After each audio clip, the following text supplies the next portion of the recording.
Այս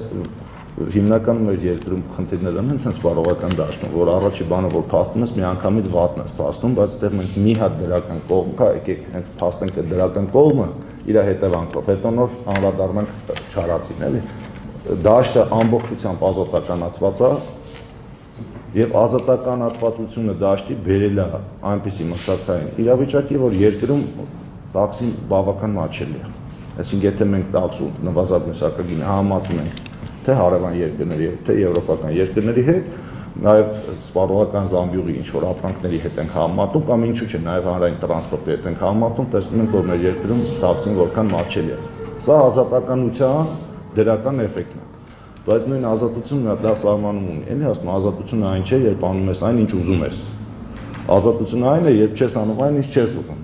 Հիմա այս ազատականացված դաշտը բերել է նրան, որ մենք ունենք 100 դրամ, այսպես ասած 100 դրամ, բայց իրականում այլևս 100 դրամ գրեթե մեր շուկայում գոյություն չունի։ Դեռևս 2013-ի վերջում մենք պլանավորել ենք, որ սպառողական դաշտի խնդիրներին նաև պետք է անդրադառնանք ոչ միայն այս ռիսկի, այլ հենց սպառողին առաջի հերթին անհանգստացնող խնդիրներից, ու ես ցավալի իրականություն պետք է նշեմ, մեր սպառողական դաշտում նաև բացարձակ վստահություն է հասարակական սեկտորի նկատմամբ։ Ես ուզում եմ դա ճիշտը փաստեմ, որովհետև երբ որ ես պետական սեկտորում էի, հասարակական սեկտորը միշտ տեքստեր էր ասում, ոչ բոլորը, հա, իհարկե, որ 200-300 ահազանգ են ստացել մեկ շաբաթվա ընթացքում, ես պարզ ասեմ, ես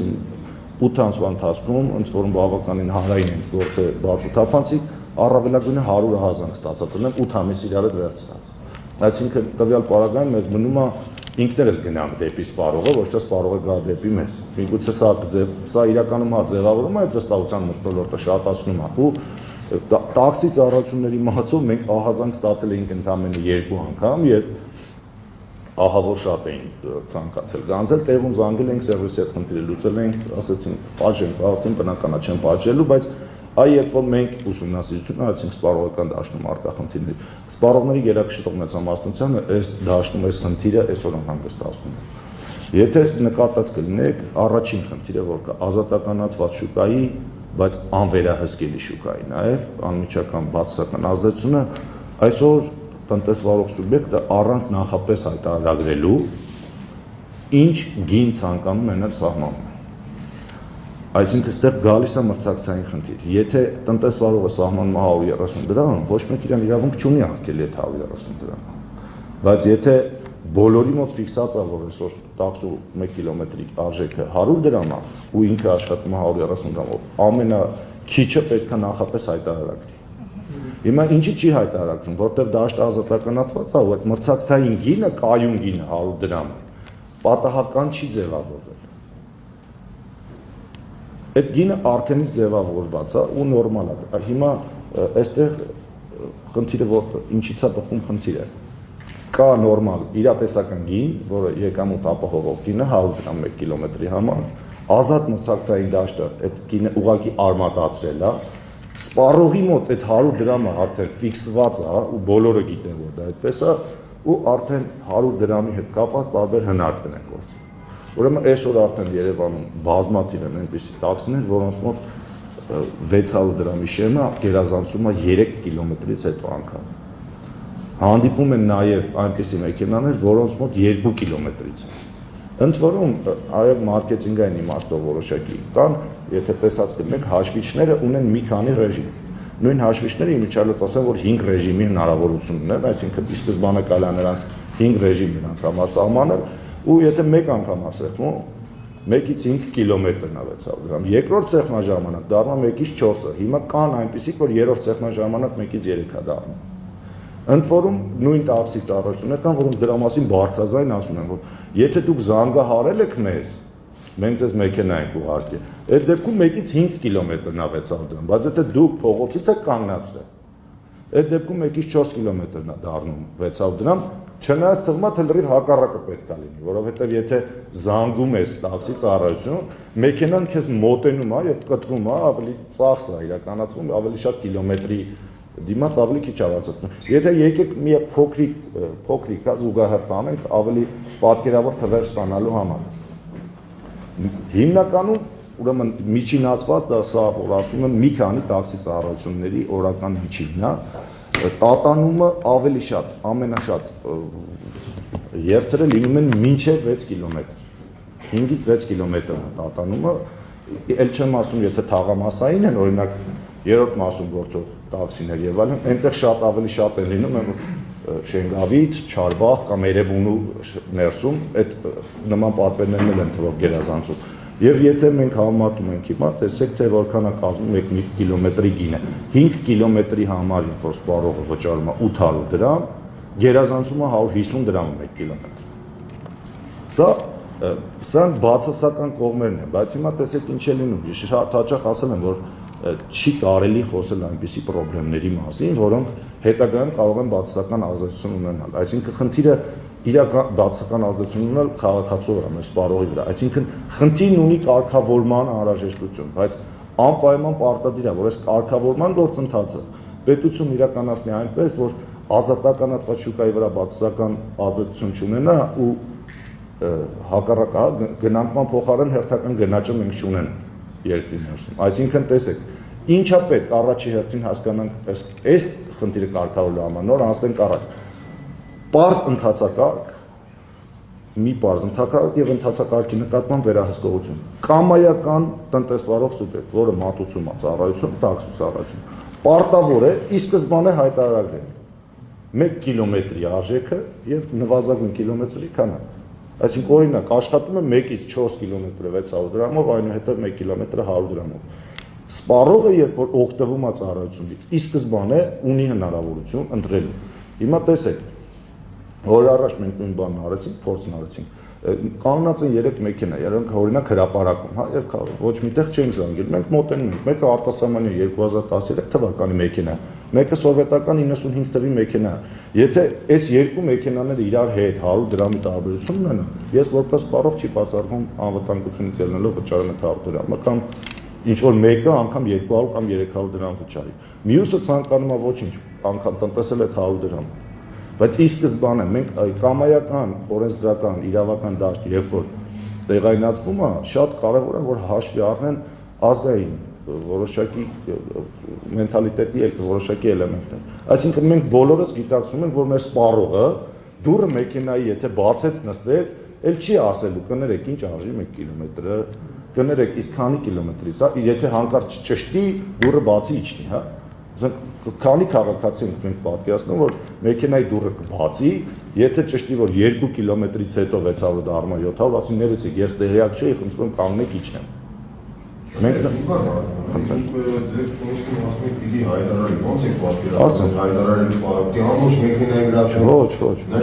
ոչ, ամբողջ մեքենայի վրա պետք չի։ Ամբողջ մեքենայի վրա պետք չի։ Չէ, դրա մասին չեմ։ Ես օդանավակայան եմ գնում, նստում եմ, ասում եմ ֆիքսված գնել է, պետք է իջնեմ։ Ասեմ, ուրեմն ինչպես են հայտարարվում։ Մինչև եթե ինչ որ մեկը անում է, դա արդեն եկանք հասանք բիզնեսին, հա։ Ուրեմն մեկից Երևան քաղաքում երթևեկության համար մենք տեսնենք բազմաթիվ նման մեքենաներ, որ Ետնամասում փոքրիկ անկյունում ընդհանրապես թղթերով գրած է 1 գիծ 5 կիլոմետրը կամ 4 կիլոմետրը հավասար է 600 գիծ 600 դրամ, տակը 1 կիլոմետրը 100 դրամ։ Բազմաթիվ նման մեքենաներ, հիմա մենք կտեսնենք, դեռ ավելին, այ հիմա երբ որ գնանք կտեսնենք թե որքանի վրայից է փոկված։ Այսինքն այլևս ես այն նախորդ գնով չեմ աշխատում։ 1 գիծ 5-ը գրած է մինիմալ, այդ ամբողջ խնդիրը հետևյալն է, այդ հայտարարագրում ասված է մինիմալ հայտարարագրումը, պետք է ֆիքսել թե քանի կիլոմետր է կազմում։ Իսկ ձեր ասած տարբերակը, օրինակ, մեր մոտ ֆիքսված գինա դեպի օդանավակայան, եթե ուշադրություն դարձնենք, կտեսնենք, որ այդ նման դեպքերում մարքեթինգային իմաստով դա գովազդային առաջարկ է հոգուց սպառողի եւ ոչ թե իվնաս սպառողի։ Ոչ թե իվնաս սպառողի չի։ Ես կարող եմ մի քանի օրինակներ բերեմ։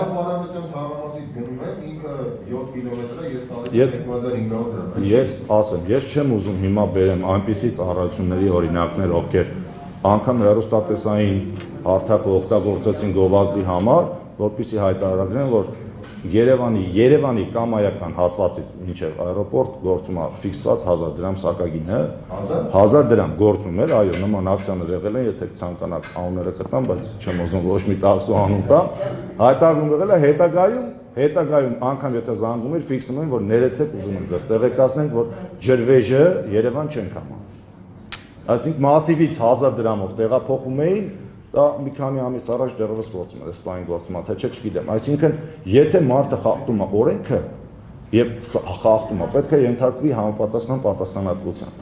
Այսինքն ազատականացված շուկան ունի իր դրական կողմերը, բազմաթիվ դրական կողմեր կան, որի մասին քիչ նշեցի, բայց ազատականացված չի նշանակում անվերահսկելի։ Ազատականացված շուկան պետք է լինի վերահսկելիության տիրույթում։ Վերահսկելիության տիրույթի համար պետք է բիզնես միջավայրի հարմար օրենսդրություն մշակել, բիզնես միջավայրին հարմար, որպեսզի բիզնես միջավայրին չկան, բայց որը նաև բխում է սպառողի շահից։ Այսինքն տեսեք, մենք այսօրվա դրությամբ շատ քաղաքացիներ նաև դժգոհում են, որ հատկապես փողոցում, երբ որ նստում ենք տաքսի, մենք